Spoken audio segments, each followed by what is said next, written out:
نحمده ونصلي علی رسولہ الکریم اما بعد۔ ترجمے والے قرآن پاک کا صفحہ نمبر 876، 24واں پارہ، سورہ مؤمن، دوسرا رکوع، آیت نمبر 18 تا 20۔ اعوذ باللہ من الشیطان الرجیم، بسم اللہ الرحمن الرحیم۔ وأنذرهم يوم الآزفة إذ القلوب لدى الحناجر كاظمين ما للظالمين من حميم ولا شفيع يطاع يعلم خائنة الأعين وما تخفي الصدور والله يقضي بالحق والذين يدعون من دونه لا يقضون بشيء إن الله هو السميع البصير۔ صدق اللہ العظیم۔ پچھلی آیات میں قیامت کا تذکرہ چل رہا ہے کہ اس دن سب لوگ ظاہر ہو جائیں گے، کوئی چیز ان کی اللہ تعالیٰ سے پوشیدہ نہیں ہوگی، بادشاہت صرف اللہ کی ہوگی، ہر شخص کو اس کے کیے کا بدلہ دیا جائے گا، اس دن ظلم نہیں ہوگا۔ اب اللہ تعالیٰ فرما رہے ہیں کہ اے پیغمبر صلی اللہ علیہ وسلم، آپ ان لوگوں کو اس دن سے ڈرائیں۔ وہ دن بڑا سخت دن ہے اور قریب آنے والا ہے، پتہ ہی نہیں چلے گا، آ جائے گا۔ جیسے ہی آنکھ بند ہوگی بس اس دن کی ابتدائی چیزیں شروع ہو جائیں گی۔ اور اس دن کی ایک کیفیت بیان کی ہے کہ خوف کے مارے، پریشانی کے مارے لوگوں کے دل دھڑک دھڑک کر گلوں کے قریب آ جائیں گے، اور لوگ ہاتھوں سے پکڑ کر دبائیں گے، اور ان کو یوں لگ رہا ہوگا کہ کہیں سانس کے ذریعے دل باہر ہی نہ آ جائیں، جیسے کہتے ہیں نا کلیجے منہ کو آ جائیں گے، تو وہاں حقیقت میں کلیجے منہ کو آ جائیں گے۔ اور جنہوں نے دنیا میں ظلم کیا ہے، شرک کیا ہے، کفر کیا ہے، عقیدے کی خرابی ہے، عمل کی خرابی ہے،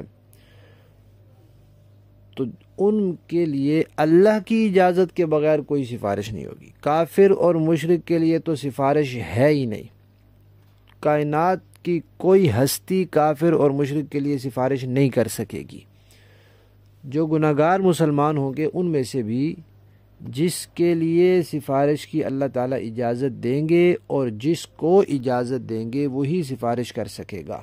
کسی کی وہاں زور زبردستی نہیں چل سکتی کہ زبردستی سفارش کر ہی لے اور ضرور اللہ تعالیٰ سے اس کو چھڑا لے، ایسا نہیں ہے۔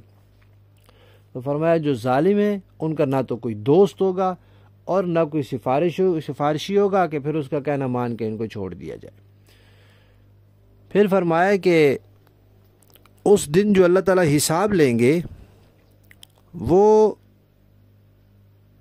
ان چیزوں کا بھی ہوگا جو دنیا کے لوگوں کی نظروں میں ہے، ان کے سامنے ہے، ان کے علم میں ہے، اور جو کوئی گناہ انسان نے ایسے کیے جو دنیا کے لوگوں کی نظر اور علم میں نہیں ہے، مثلا چوری چھپے، بد نظری کی، آنکھوں کی خیانت کی، آنکھوں کی بدکاری کی، تو اللہ کے تو علم میں ہے، تو اللہ تعالیٰ اس کا بھی حساب لیں گے۔ جو آنکھوں کی خیانت ہے اللہ اس کو جانتے ہیں۔ اسی طرح جو کوئی دل میں برے برے خیالات پالے، برے منصوبے بنائے اور برے ارادے کیے، تو اللہ تعالیٰ ان کو بھی جانتے ہیں۔ اب ایک ہے دل میں خود بخود کسی خیال کا آ جانا، اور ایک ہے باقاعدہ منصوبہ بندی کے ذریعے کوئی برا خیال دل میں لانا، دونوں میں فرق ہے۔ خود سے کوئی خیال آ جائے، چاہے وہ بڑے سے بڑا خیال آ جائے، برے سے برا خیال آ جائے، کفر و شرک کا خیال آ جائے، وہ آتا رہے، اس کو تو انسان جھٹک دے۔ صحابہ اکرام نے عرض کیا تھا یا رسول اللہ، ایسے ایسے دل میں خیالات آتے ہیں کہ ہمیں آگ میں جل جانا اور اپنی جان دے دینا زیادہ پسند ہے اس بات سے کہ ہم ان خیال کو زبان پر بھی لائیں۔ تو حضور نے فرمایا یہ تو ایمان کی نشانی ہے کہ جو پکے ایمان والا ہوتا ہے شیاطین ان کے دل میں ایسے خیالات ڈالتے رہتے ہیں۔ تو خود بخود کسی برے خیال کا آنا اور پھر اس کو جھٹک دینا، اس کی طرف توجہ نہ کرنا، اور اس کو اس کی آگے منصوبہ بندی نہ کرتے رہنا، اس کو باقاعدہ سوچتے نہ رہنا، اس پر عمل کرنے کا ارادہ نہ کرنا، یہ تو معاف ہے انسان کو، اس کی تو کوئی بات ہی نہیں ہے۔ لیکن خود ایک منصوبہ بندی کرتا ہے چوری کی نیت سے ارادہ کرتا ہے کہ میں نے فلاں کی یہ چیز چوری کرنی ہے، اس کا منصوبہ بھی بنا لیتا ہے، اس کا پکا عزم بھی کر لیتا ہے، وہ تو اس کو موقع نہیں ملا کہ ورنہ کر لیتا، تو ایسی چیزوں پہ پکڑا، اس نے تو پکا ارادہ کر لیا تھا، تو اس کو اس ارادے کا گناہ ملے گا، اس کی سزا ملے گی کہ اس نے ایک چوری کرنے کا ارادہ کیوں کیا تھا، تو موقع نہیں ملا، موقع ملتا تو یہ کر لیتا۔ تو فرماتے ہیں جو کچھ سینوں میں پوشیدہ ہے وہ بھی اللہ جانتے ہیں، اور اللہ جو فیصلہ کریں گے وہ ٹھیک ٹھیک ہوگا، بالکل انصاف کا فیصلہ ہوگا۔ یہ تو ہو گیا۔ اب جو مشرک ہیں وہ اللہ کے سوا جن کو پکارتے ہیں وہ تو کسی چیز کا فیصلہ نہیں کر سکیں گے، فیصلہ تو صرف اللہ کریں گے۔ تو جب فیصلہ اللہ کریں گے تو اللہ کے سوا کسی کو معبود کیوں بناتے ہو، کیوں سمجھتے ہو، کیوں پوجتے ہو، کیوں عبادت کرتے ہو؟ فیصلہ جب اللہ نے کرنا ہے تو بس اللہ کے ہو جاؤ۔ پھر فرمایا دو صفات اللہ تعالیٰ کی ذکر کی ہیں کہ فیصلہ وہی کر سکتا ہے جو سب کچھ سننے والا ہو، سب کچھ دیکھنے والا ہو۔ اللہ کے علاوہ کوئی ہے جو کائنات کی ہر چیز کو سننے والا ہو، کائنات کی ہر چیز کو دیکھنے والا ہو، آنکھوں کی خیانت کو جاننے والا ہو، دلوں میں چھپے خیالات سے واقف ہو؟ کوئی نہیں ہے۔ اللہ کی ذات کے علاوہ اس کائنات میں کوئی نہیں ہے جو ہر چیز سے واقف ہو۔ جب کوئی اور ہر چیز سے واقف نہیں ہے تو کوئی اور فیصلہ بھی نہیں کر سکتا، اور جب کوئی اور فیصلہ نہیں کر سکتا تو کوئی اور معبود کیسے ہو سکتا ہے؟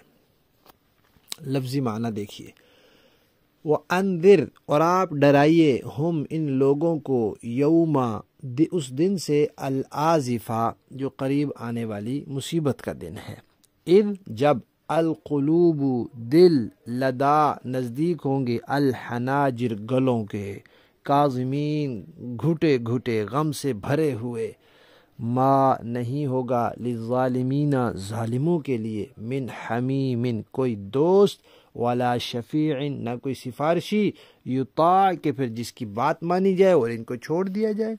یعلم، اللہ جانتا ہے، خیانت کو، الاعین، جو آنکھوں کی خیانت ہے، وما، اور اس کو بھی جانتا ہے، تخفی، جو چھپاتے ہیں، الصدور، سینے، واللہ، اور اللہ، یقضی، فیصلہ کرے گا، بالحق، ٹھیک ٹھیک فیصلہ، والذین، اور وہ، یدعون، کے لوگ پکارتے ہیں جنہیں، من دونہ، اللہ کے سوا، لا یقضون، وہ نہیں فیصلہ کر سکتے، بشیء، کسی بھی چیز کا، ان اللہ، بے شک اللہ تعالی، ہوا، وہی ہے، السمیع، جو سب کچھ سننے والا ہے، البصیر، سب کچھ دیکھنے والا ہے۔ با محاورہ دیکھیں جی، وَأَنذِرْهُمْ يَوْمَ الْآزِفَةِ إِذِ الْقُلُوبُ لَدَى الْحَنَاجِرِ كَاظِمِينَ مَا لِلظَّالِمِينَ مِنْ حَمِيمٍ وَلَا شَفِيعٍ يُطَاعُ۔ آپ اے پیغمبر ان لوگوں کو ایک ایسی مصیبت کے دن سے ڈرائیں جو قریب آنے والی ہے، جب لوگوں کے کلیجے گھٹ گھٹ کر منہ کو آ جائیں گے، ظالموں کا نہ کوئی دوست ہوگا، نہ کوئی سفارشی جس کی بات مانی جائے۔ یعلم خائنۃ الاعین وما تخفی الصدور، اللہ تبارک و تعالی آنکھوں کی چوری کو بھی جانتے ہیں اور ان باتوں کو بھی جن کو سینوں نے چھپا رکھا ہے۔ واللہ یقضی بالحق، اور اللہ برحق فیصلہ کرتے ہیں۔ والذین یدعون من دونہ لا یقضون بشیء، اور اللہ کو چھوڑ کر جن جھوٹے خداؤں کو یہ پکارتے ہیں وہ کسی چیز کا فیصلہ نہیں کر سکتے۔